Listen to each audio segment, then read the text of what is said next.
Hello, my friends. Nick Libretti here for JR Cigars.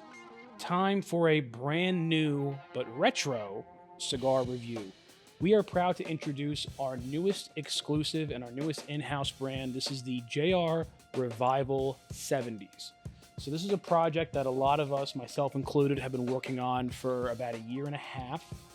And the idea stems from taking cigar connoisseurs on a journey from really the kind of foundations of the American premium cigar market so they can better appreciate what we have today. The complexity, the blending process, everything that we enjoy with today's premium cigars, it all stemmed from somewhere. There was foundational brands, foundational blends, foundational processes. And it's important to understand where these things come from because it gives you an even greater appreciation to see what we have today. So what we wanted to do is kind of take a little glance back in time through every decade since JR has been in existence, which is the 1970s, which oddly enough is kind of when the modern premium cigar industry began. If you think early 60s was the Cuban embargo. They were kind of still going through whatever Cuban cigars they had left.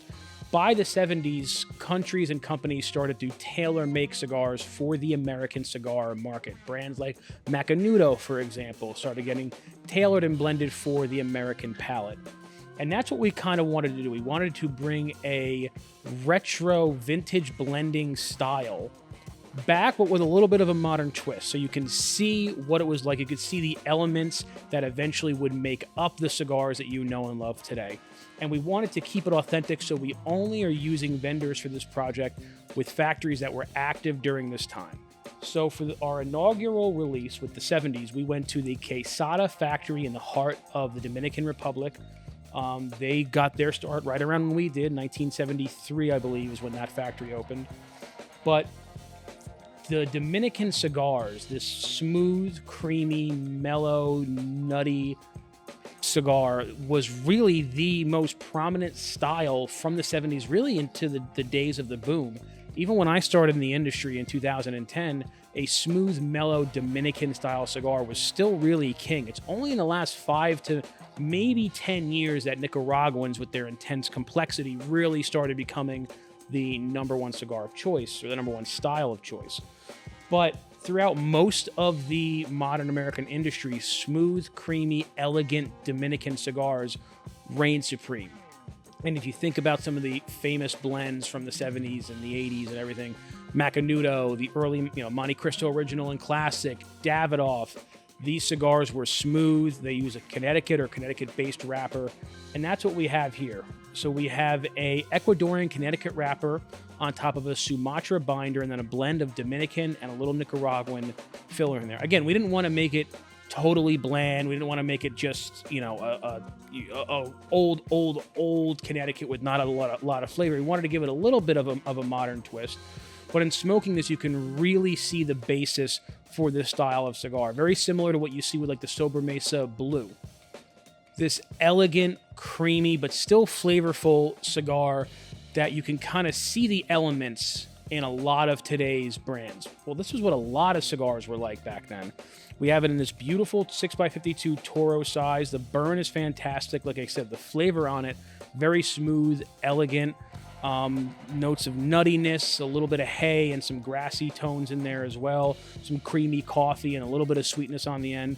But a terrific morning smoke. Really a great any time of day, but I have yet to find a cigar that goes as well with coffee as I have with the Revival. So not only did we want to create a great cigar, we wanted to create a great experience. So we have some amazing branding done by our good friend Starkey and the guys over at Cigar Rings with the nice 70s, the JR Revival logo. And then the creme de la creme was really, we wanted something really special for the box. We wanted to have kind of a unique opening. We wanted it to be inspired by the 70s, but not that traditional harken back style box, which a lot of you know I just can't stand. So we wanted this kind of cellar door opening, nice glossy interior. As you can see, we've already been smoking through our box that we have here in the office. You already have to order some more. Magnetically closes. But it's just something really special and that I hope you guys are going to enjoy with us. They are available now They're very limited, depending on how it goes. Something we might bring back, but we're going to do an iteration of this for every decade: 80s, 90s, 2000s, 2010s. Only available at JR, not available anywhere else. You're not going to find this in a local brick and mortar. It's only available at JR. I mean, hence the name. And guys, I'm telling you, it's really special. I would not have put this much blood, sweat, and tears into this project if I didn't think it was going to become something truly remarkable. Oh, and on top of everything else, because we had such a delay with packaging and all this stuff, the cigars were actually blended, rolled, and ready to go last July. And then through all these different delays, they sat in the aging room in Quesada for about a year and 2 months extra on top of what was already a great cigar. So kind of for free, you got an additional year of aging on there, which really made those flavors meld together tremendously well. So make sure to check it out. There's more information and links and everything like that. You got to be careful with what you're saying on YouTube these days. But please make sure to check out the JR Revival 70s. It is a classic blend with a modern twist, and we're very excited to have it. So make sure to check it out. Make sure to comment, like, and subscribe. And as always, keep it lit.